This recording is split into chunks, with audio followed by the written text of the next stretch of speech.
Takže nášmu FK Podvavodala sa podarilo získať do svojich radov zaujímavú posilu z krajiny vychádzajúceho slnka. Je ním 24-ročný útočník Yuki Nakamura.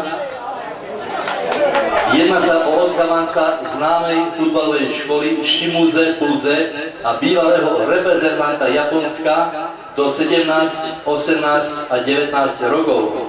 Potom sa rozhodol skúsiť šťastie v Európe. Vybral sa do Rumunska. Po futbalovej stránke, vravím, je to tam veľmi dobré, z toho hľadiska mi nič nechybalo. Horšie to bolo so životom, ale teraz som tu, na Slovensku a chcem ukázať, čo vo mne je. Takto sa vyjadril Yuki a pokračoval. Na záver povedal: našiel som tu výborného trenera a kolektív chalanov, ktorý ma hneď prijal. Veľa chlapcov je po anglicky, takže nemám problém sa dohovoriť a už len začať a strieľať góly. Takže Juku, veľa šťastia, aby si bol platným hráčom nášho mužstva.